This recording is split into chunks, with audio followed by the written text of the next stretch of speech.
The PRovoke Podcast, brought to you by PRovoke Media and produced by the international broadcast specialist Marketeers. I'm Maja Pawinska Sims. I'm the EMEA editor of PRovoke, and I'm delighted to welcome you to the second part in our new series, Being Human in a Tech-Enabled World, in partnership with AxiCom. The series is looking at different aspects of what life and work as humans and communicators and creatives look like now and how they might look in the future through the lens of technology as well, we're using on a day-to-day basis now. After our first episode focusing on the workplace, I've got three incredible award-winning creatives, what promises to be a really stimulating, enlightening and relatable discussion about how creativity is changing in this strange times we continue to find ourselves in. First up, we have a very warm welcome to Aoife O'Leary, one of a duo of ridiculously talented young creatives.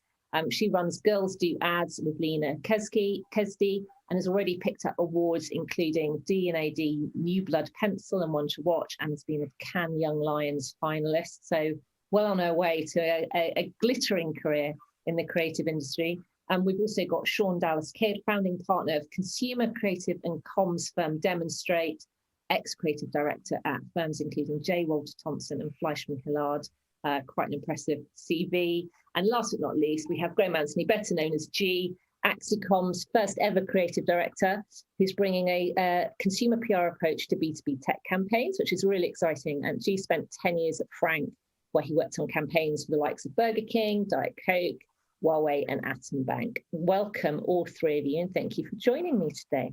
Thank you. Thanks for having us. Pleasure. Let's move on to our first discussion point. Let's talk about what the impact's been on creative teams and creativity in communications in a broader sense when the world was thrust into the virtual environment overnight, as we all were 15 months ago or so. G, do you want to kick off with what your experience was? Yeah, absolutely. So I guess it's going to be very hard to summarize it as an industry thing, just because every creative brain is wired differently. So when this happened overnight, everyone will have found themselves in a completely different boat. And then how they sort of converted over was really down to, I guess, their previous experiences or how they found themselves operating before. Through my own experience, it actually worked quite seamless because at my previous agency, we'd been trialing remote working for probably a good year before we all became remote ourselves. So actually the next day I sort of woke up and could still function pretty much as I did the day before. But I think the thing which everyone has struggled with the most, I'm not sure it's really the virtual environment, but I think it's that isolation, I guess. That's probably the bit which has been hardest to overcome for most creatives, but especially those who I guess find their inspiration through really sort of feeling the moment, feeling the environment, using every sense to get that little spark that they need to come up with an idea. So, I can really appreciate how that has been hard for those individuals, but at the same time, I think it's about adapting and just coming to terms. I think on a national level, I think everyone sort of had the same mindset back then, where it was a bit like, fucking hell, what do we do now? You know what I mean? It wasn't just our creative process that had been disrupted. It was our whole entire lives. So, I think a lot of people misinterpreted that as, oh crap, I've got creative block. Well, no, I think we've got a life block at the moment, and you're sort of missing the point here. But I think once we've managed to sort of realize that the world will still spin and things will still move forward, you were able to adapt and pivot like most businesses and all our clients, even agencies, were asked to do. We had to sort of really dig deep and try to find a way for us to move forward. And I guess, it's a bit of a cliche, but when you lose one of your senses, other ones become more powerful. And I think that sort of has adapted and evolved and ultimately manifested through this new virtual environment. And we've just got to sort of test things and find new ways of working so we can still get that outcome of really good, punchy creative. I think if there's one thing about our industry, it's its resilience. It's, you know, as soon as we get something between our teeth, we never let go of it. That's one of the beauty of the creative mind. But then also what we do is we explore, because that's how we create things. We are always looking. We never switch off. So I think, you know, we by and large adapted quite well. And then also, I mean, I'm not sure it really suffered. I mean, the beautiful thing from this whole situation was that, I mean, we had an abundance of time on our hands, and boredom bred creativity, where all of a sudden people were like, shit, I got nothing to do.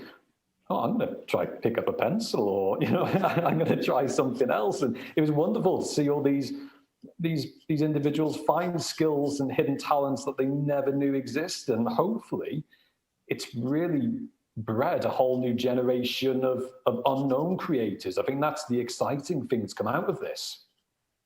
That's really interesting. Yeah, people who wouldn't necessarily label themselves as creative have kind of come out of the woodwork, haven't they? I've seen that, you know, among my own friends as well and colleagues. Sean, does any of that echo your experience over in California? How have things been for you over the past year? What was it like at that moment where the world changed? Well, I would say similarly, we were able to make a swift pivot because we are a boutique agency. I would say for the creatives, the challenge has really been, I think, connecting sort of the idea of a brainstorm and that spark. Where do you get that? And so I think a lot of folks have been looking to nature, kind of getting out there. And ironically, when I look back at some of the sort of ways in which people used to say, oh, go out for a walk and do this X, Y, or Z, you know, that's now returning back into the culture of creativity, you know, picking up pencils and drawing, or going out on a walk, or going down to the beach, because you can't, you know, when everything sort of flipped it on its head, you couldn't just go to some of your traditional points of inspiration. You know, most creative agencies and shops were sort of city centric. And so a lot of those gathering spaces were off limits. So I think it gave folks an opportunity to get reconnected with nature again. And I think a lot of that will start to manifest itself in a lot of the work that we start to see, that feeling of optimism, that reconnection with yourself, community, your family, and just personal creativity. And I also think we've also seen a lot of these sort of people who would quickly say they weren't creative. I think all of a sudden, once the sourdough bread making at home became a thing, and everyone got their chef hats on, and their, you know, independent photographer or crocheter or knitter or whatever that is, I think the sort of spark of creativity started just manifesting itself everywhere, because we did have this sort of the sense of boredom and this opportunity to kind of see what really could spark our own personal passions. So it's definitely been an interesting, let's say, 12 or 14 months, wherever we are on the spectrum. We've definitely have adapted to do virtual shoots, to think of creating content or creative solutions in different ways. You know, just the nature of creatives is, if there's a little gap, we will fill that space up with some sort of solution. So I think that part will always work itself out. Yeah, we'll come back to talk about how you're using technology and new techniques in a little bit. Yeah, it'll be really interesting to see how that kind of re-immersion in nature, because we have had nothing else to do for a year, will kind of come out in the creative work as we go forward. Aoife, coming to you, what's been the impact on you over the past year? You're a bit younger than these two gorgeous guys. What's the impact been on the next generation of creatives for you? You know, I think originally it was such an easy transition for us, like, you know, being young or younger, if I'm not being too nice to myself, is the fact that like we live off our phones, our devices. So moving to this like new form of communication wasn't actually new for us. But I think fatigue set in really, really quickly. I think it was really hard to stay motivated, especially as like being part of a team where you're almost kind of like a creative parasite and you feed off one another. It was really, really difficult. I think at the start, sob story, like we, you know, had our first junior role together, and unfortunately after kind of like a month of working from home, we lost that position, and we had like a month of nothing. And God, we aged so much in that time. It was incredible because there's so much pressure on every other creative team that I spoke to be producing work, you know, especially work that responded to what's happening. What have you guys made? And, you know, you can only wash your hands so many ways, you know. It was like, what else can we do to be relevant? And I think it put a lot of pressure on, you know, especially people who are just like straight out of university. You know, you spent months and months kind of crafting this book to get your foot in the door, and then the doors are just completely shut. And they're not only shut, but now there's this whole other list of things that you need to be seen. And I think initially it weighed really, really heavily on us. And, you know, you can put it down to luck or being optimistic, or I don't even know what, but we just kind of forced ourselves to keep talking to each other. Like, as easy as it would be just to like go and rewatch Friends, like we set little targets for ourselves each day. Like for us, for instance, something that really helped in that like month period was, and I don't know if any of you guys are familiar with it, but it's called 1 Minute Briefs. It's on Twitter. Every day they release this kind of like quick brief and you respond to it. And every single day we did it, just so we had something that we had to get up for. It was a deadline we had to meet. And it really brought our confidence back in our work, and it brought our confidence back in each other, and that kind of confidence to keep going and that things would get better. And, you know, I think that still remains with a lot of people in my age group, is that confidence is still lacking, because only now we're seeing things turn around.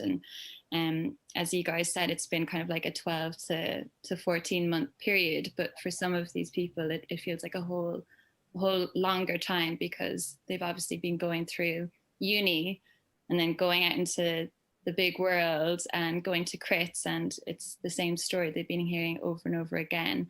So I'm quite excited to see what's going to come from, you know, lockdown ending and the kind of diversity that we're going to be seeing pour in now, and what I hope that we'll see adapting into the creative field, because I think at the moment there's so much talent out there that hasn't had the opportunity to share their work. Yeah, it feels like we're at a bit of a tip, you know, it's not a tipping point exactly, but we are all shifting into a new way of working, that it's not going to be you know, going back to anything, is it? It's very much moving forward into a new way of working. Graeme G, where are you now with stuff? Do you feel like you've settled into a new way of working? I mean, you're just getting back into the office, got lovely AxiCom branding behind you. Where are you now, and where do you see that evolving in terms of how you work as a creative? Yeah, it's a good point. I think it sort of bridges from what we were talking about just now, but one of the biggest challenges I remember wasn't necessarily how we get creative, but it was actually more the briefs we were getting. Creativity needs to answer a problem. We had too many problems, or actually the issue was our clients. I don't mean that derogatory, but what I mean was, because it was such a complex, moving time where day by day, like the goalposts would shift, was that it was actually very difficult to identify a real long-standing problem and then task your creative teams to go about solving that in the way that they do. I mean, I remember that we were really, really busy during lockdown one. And we were, really putting out a load of proposals left, right, and centre. And none of them came to fruition. And it wasn't because it was poor work. It was because the goalposts had just moved within a week of us having to respond. Our response was no longer relevant to the problem that the client was facing. So that was the hardest part of COVID lockdown, whatever you want to call it, from my aspect.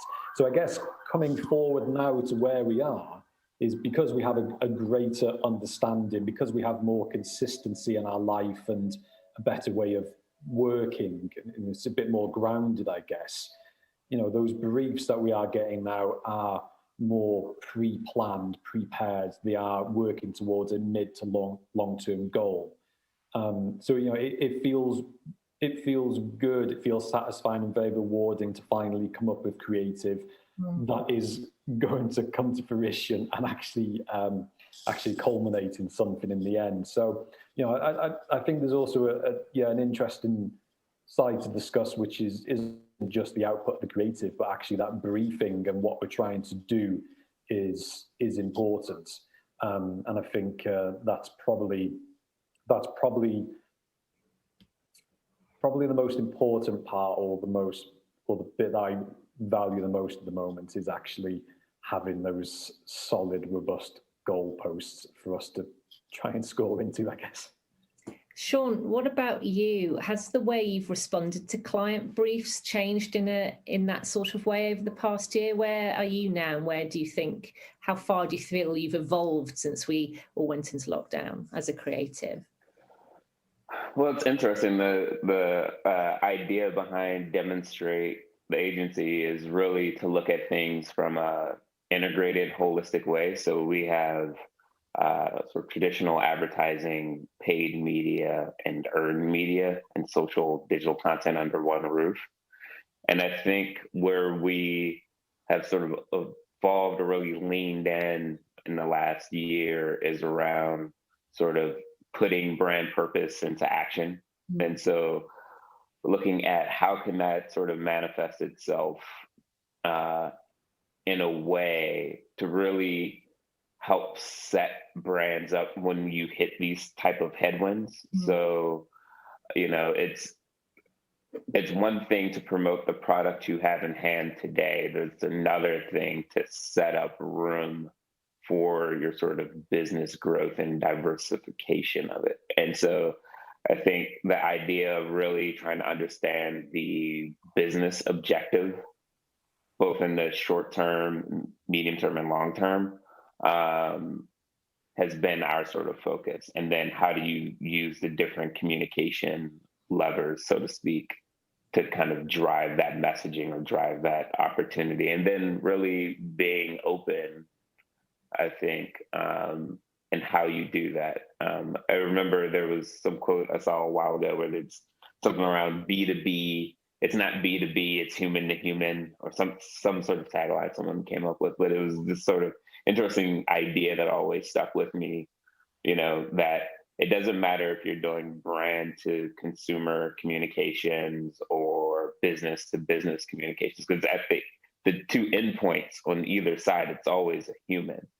And humans engage on multiple platforms, different types of channels. So I think opening up the aperture into how you want to communicate a message and helping bring your brand partner along so that they can kind of look at, maybe I might use, in a sort of technology space, humor to explain something like data security.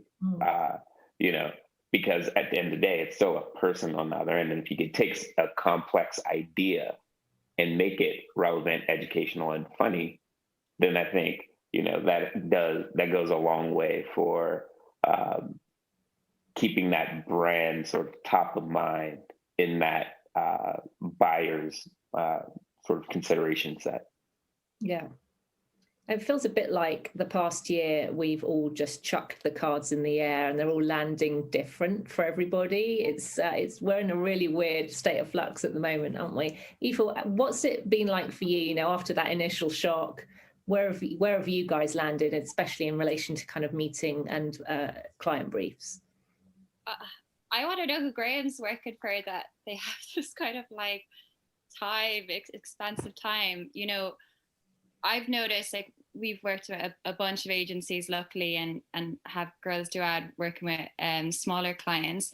What I've noticed is how rapid the turnaround has been on briefs. Like, you could nearly get whiplash. It's that quick. Like last week we had, you know, a tissue, we pitched, we won, and we filmed, and the work is going to be out next week. And it's crazy considering, you know, I think we had like maybe a year in kind of advertising PR world before COVID hit, and you'd usually have maybe like 4 months before such a piece came out. And it's been crazy because I think the expectation is so much higher, and equally you put so much more pressure on yourself because you're like, okay, we're so lucky to be here, and there's thousands of other people who are like dying for this job, like keep going. But like, there's only so much Baraka boost you can have. It's like, I'm quite looking forward to, you know, as Graeme said, these clients come along who are looking for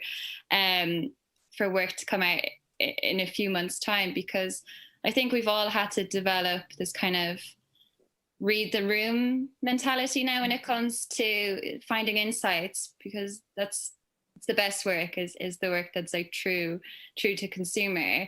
But because people's behaviors and how they consume and their purchasing patterns have changed so much, your ability to find that truth and how long it stays true for has changed. So I think the nature in which a brief comes in and it's executed and it goes back out to the public has just accelerated massively, along with the expectations put on the people who are coming up with the creative. Yeah, that sounds intense. Goodness me. Okay, here's a big question, expanding on a couple of points you guys already made. Where do you now find creative inspiration from, as everything has changed so much? We've talked a little about nature and, you know, making the most of what you do have, but G, where for you is have the sources of inspiration changed, and how do you think that will continue? For me, I don't think it changes. Inspiration is everywhere. It's everywhere. There's a saying where it's like, technology advances so much during times of conflict, right? For creativity, it advances so much during times of austerity. When we have something to unite and empower against, with something as a global pandemic tends to have a really important passion point, people want to express themselves. So the beauty of all this is maybe all those hidden creators have really come to the surface, and that's really, you know, being beamed into our living rooms. You know, not even us going to try and find it through social media, but even on news channels. I mean, these are stories that traditionally wouldn't make, but because the news schedule was dedicated so much to graphs and all that stuff, you know, they needed to try and fill that. So actually, you know, you had some amazing stories come to the surface, and they were, you know, we didn't even have to go find them. They were being put to us. So it sort of made life a bit easier. But I mean, you find creativity from whatever, and thankfully there was a real an abundance of it during this time. You know, from cat filters through to grass, the rise of TikTok and adults taking over that platform, really dodgy haircuts, John Lewis furniture. I mean, Jesus, now you can book virtual tours of the pyramids. You know what I mean? There is this real sort of everyone flexing and pivoting and trying to make their expertise work in this virtual world. Actually, it was fantastic for inspiration. It really sort of broadened everything and really uncovered some things that you would have never have seen before. So it's certainly still there, and I hope that continues. But at the same time, you know, even today, just his first time back down in London and just sort of sitting out looking at the countryside on the train, it's you know, nothing beats that sort of tangibility, but all the sensory explosion that you get. I'm delighted how delighted you are to be back in the office. I'm sure that will be shared by many people over the next few weeks and months. Sean, for you, have your sources of inspiration and the way you find those kind of moments, those little sparks of insight, have they broadened out for you as well? I think everything has gone, like, if we think about the way in which we used to consume, you know, you had a couple of sort of key channels. I think everything has just gotten more niche, more broken down into smaller bits and everywhere. Like, we've now got this like audio revolution and social platforms that have gone backwards. We've gone from like high fidelity visual Instagrammable moments to being a fly on the wall in conversation, you know, on some of these sort of other social channels. To, I think, for me, one of the things that has also been interesting, I've been advising on this platform called REPCO, Represent Collective, where they're bringing stories of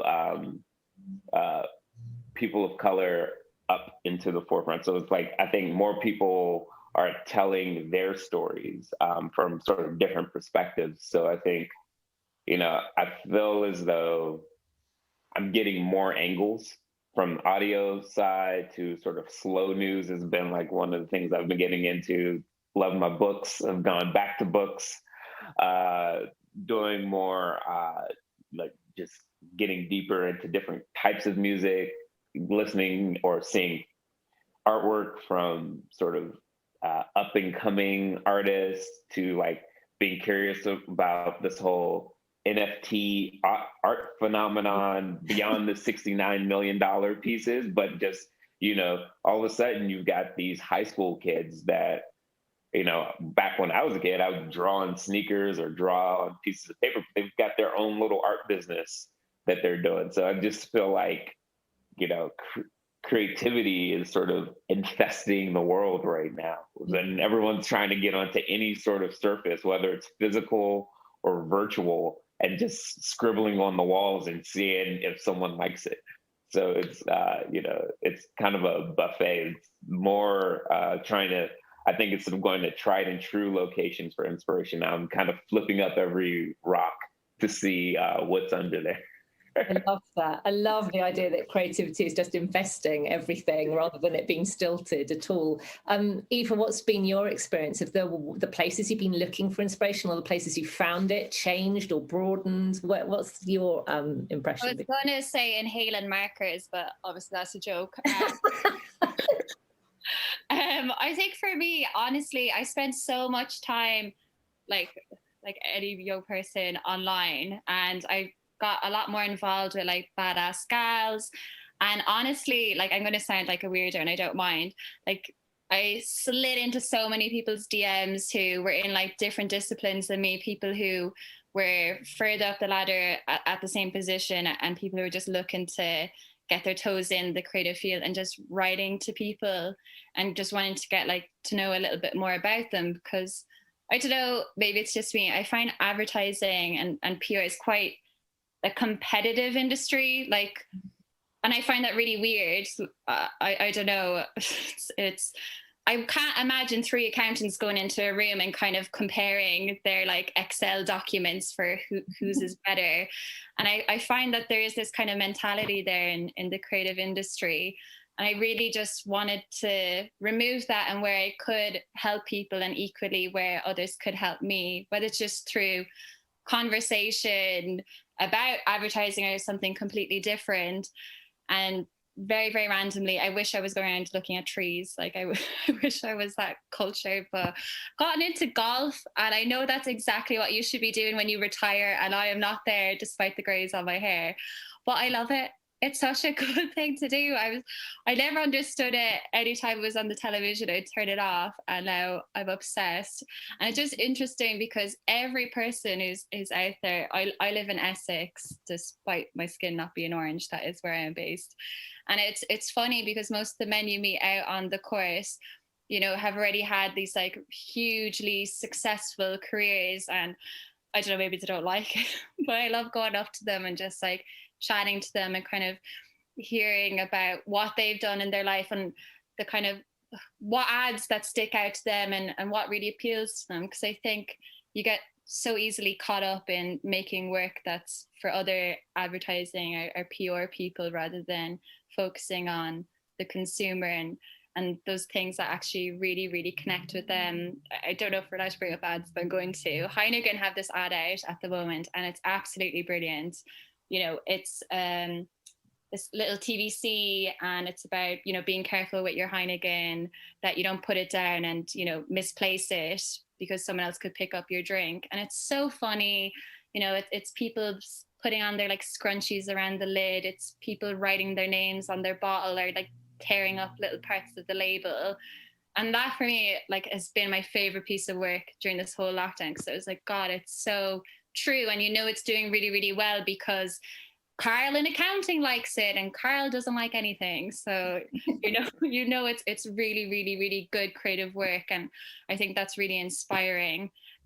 So I think probably that's been my favorite kind of moments in terms of, you know, going off the usual tracks, which is like spending all day looking at the drum or whatever. Yeah. It's getting talking to people. Yeah, people as inspiration. It's been a great leveler the last year, hasn't it? It feels like you can ask anyone how they are and you're expecting, you know, whatever level they are, whatever business they're in, you're expecting a genuine, you know, human answer, aren't you, to that question now? And it just feels like we've got more permission to have different sorts of conversations with people. It's really interesting. Talk to me a bit about technology and different tools you might be using now and other things as well as technology that you want to take forward from this time. So maybe you've kind of discovered a way of doing something that you hadn't occurred to you before, and that's going to be something that is a great thing to take forward for you. G, are you using different tools and different bits of technology, using things in different ways? I don't think there's any new tools that I'm using that I wasn't using previously or other people aren't using. So I don't think there's one piece of tech that's really been the savior. I think there's certain, it's going to sound odd coming from someone who works at a tech agency, but I think there's something to be very mindful of, and that's overexposure or just too much coming down the channels. We all feel a bit zoomed out at times. I think it's one thing that I've learned, it's that let the creative process breathe. There's a point where you can just be on call after call after call. And actually, as much as we find inspiration through talking, we have to process all that information. And a lot of the time that gets done in a very sort of solitudal, is that a word? Manner, anyway. And that sort of happens as we're going about our day. I mean, I sort of get my best ideas when I'm sort of in autopilot. Like a lot of people say, go for a walk. I don't like going for a walk because it actually clears your head. It makes you too relaxed. If you go for a drive, your brain's still engaged. So you're still thinking about not crashing. So it's still active, but at the same time, it's so autopilot engaged that you're sort of still, you know, a couple of cogs still working away and trying to process all this information that you've gathered, all the inspiration, the client requirements, the market sector, you know, everything. Because this whole thing about creative, it's about finding clarity of vision. It's like we're sort of trying to work out the end goal, and it's like a giant dot to dot. And we're trying to find the star shape in there, and we've got to join all those dots up. So, you know, it's letting the processor go through its process, I guess. And that brief, I mean, that brief is really the most important part at the moment. Quiz that in its minutest form, because that brief has to be right in the first place. Otherwise, this whole process is just a waste of time. So, you know, it's working with the clients from that to make sure that we are answering, asking the right questions and answering the right problems, I guess. And also, apparently, well, I never thought this was possible that a beard would be too long for a creative, but I found that around March the 20th, I think. So that was about... You've been told the beard's too long, G. Yeah, it was a good 4 months into not having a cut. That's the point when you should have a cut. Sean, what about for you? Have there any new tools or techniques that, or any new ways of working that you're keen to take forward out of this period?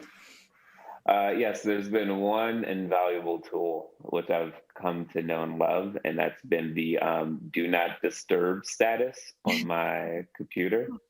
Because, pre-pandemic, you'd get a bing or a buzz, and you go, oh, okay, well, let me check it. But right now, everything bings, buzzes, notifies, and, you've got your phone next to your computer, next to possibly some sort of tablet device. And so a buzz triplicates out. So finding some time where people can leave you alone because everything's virtual and I can actually get into my own head has been, I would say, the most undervalued tool that I've known to come and love. Is just do not annoy me for at least 30 minutes. I need to do that more often. Aoife, how do you balance those tools with, the tools and techniques that you're learning and have learned over the past year with still having that headspace? It's hard. Originally I think everyone got so excited about working from home because it's kind of like, there was such a push beforehand about getting, remote working environments and flexi hours. And I think, as like both of the lads have said, it's not like that. If anything, I feel like I'm on call all of the time. You're like a creative doctor, but on not as good of a salary. And, it can get an awful lot. So I think one of the things like me and my partner, Lena, love to do, depending on who's on the call with us, to give us that little extra minute is you kind of find the flaws in tech and how you can use that to your advantage. Like everybody freezes on Zoom. So you just stay still give yourself that extra 3 seconds to get that answer, pretend you're gone and come back and you have something great. Because I think, it's hard when you've been in the office and you have like your pitch meeting, you can work off each other's energy, but you then have these kind of other outside factors that come in, whether it's, you're on a call to a client and one of you is supposed to pitch and their internet suddenly cuts out and having to like pick up from that moment. And you just have to stay agile all of the time.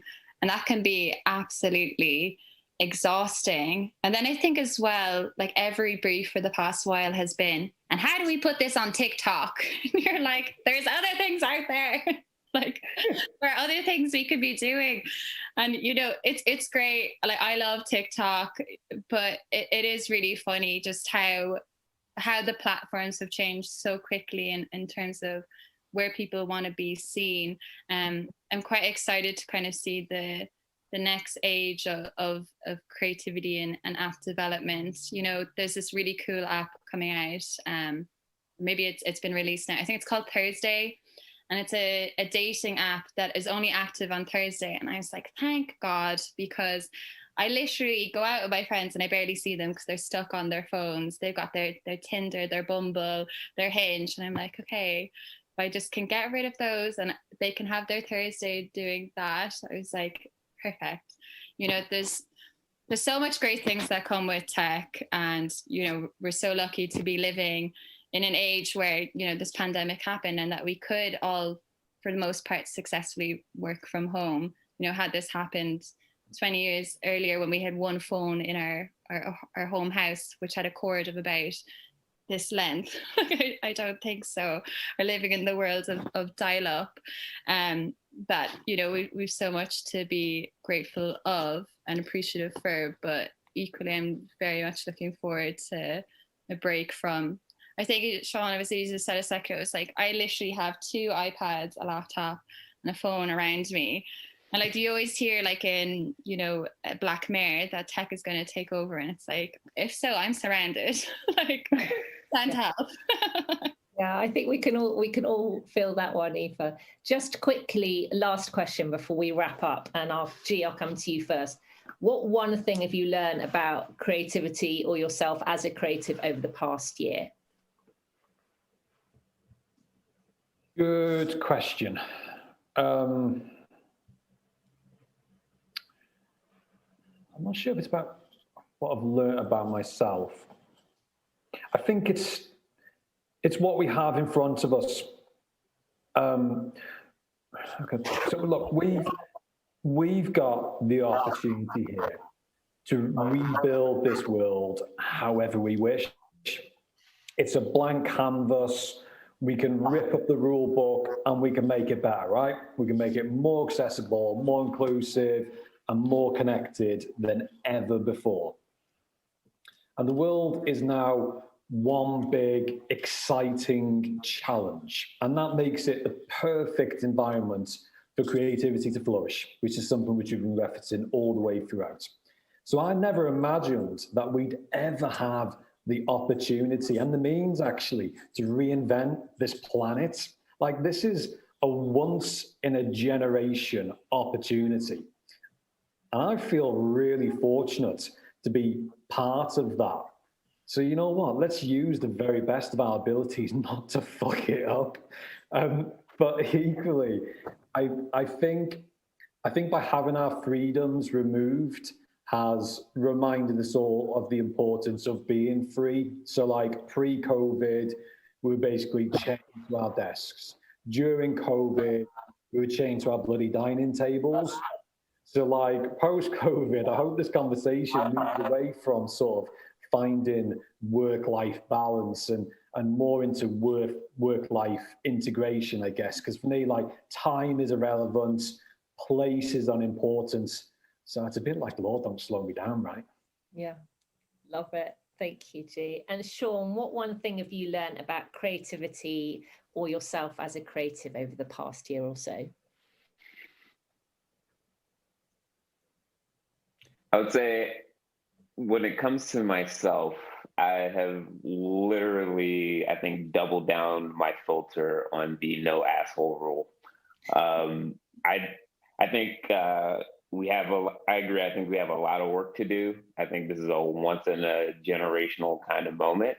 And I think we have some really challenging headwinds ahead of us. So I don't want to be dragged down by assholes. So I would rather go all in with people who want to roll their sleeves up, get things done, tackle big ideas and big challenges, and choose to expend my energy on that.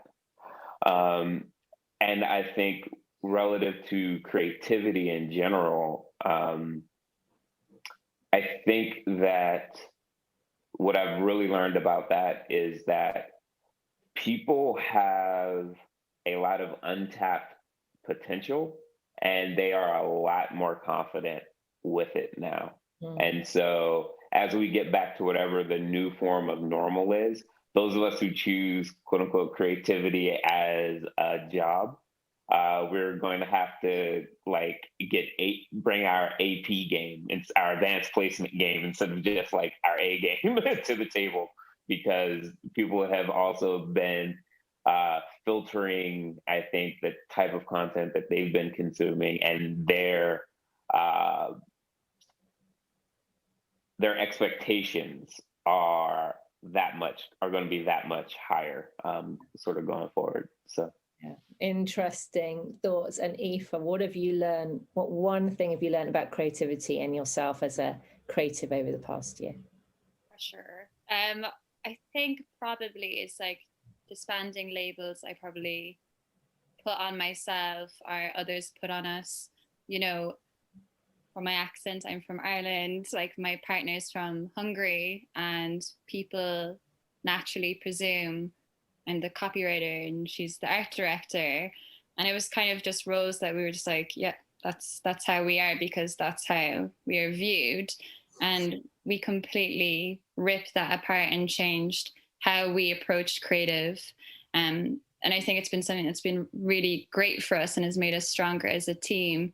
You know, is spending those extra hours that we did have, bringing confidence to Lena and her writing, because that had been kind of taken away from her, whether it was something we'd naturally kind of been doing ourselves, or, others had kind of presumed, and equally allowing myself the opportunity to put, my drawings out there, because that was something I feared I couldn't do, because you want to fit in, or we used to want to anyway, fit into the boxes that people wanted us to fill, and now we just don't care. And I think that's so refreshing to kind of get to a point where you're just like, look, we love working with each other, we love this industry, but we're going to love the way we do it. And I think at the moment we're just in a position where we've been able to be that way and turn down roles that haven't suited us, and not take those labels anymore, because I think, there's been so many great conversations that have happened over the pandemic, and some really, really big promises made by agencies and brands that I'm really looking forward to see if they hold true. It's potentially going to be a really, really, really exciting time, or, it's going to be another one of those, what was it, like Fatima might have a career in tech and she doesn't even know it yet. I'm hoping we don't go down that route. But yeah, I think that's probably been the biggest learning curve, is just kind of really appreciating yourself, your work, and your partner, and really finding your values and sticking to them. Lovely. Thanks, Aoife. Thank you all very much. Well, wrap up then. That's been a really exciting discussion. I think you should all carry on joining the dots and finding that star for your clients. It sounds like we're on the edge of something really interesting for creativity in the earned universe and beyond. So thank all of you for joining me today, and go on doing what you're doing. Thanks very much for having us. Thank you.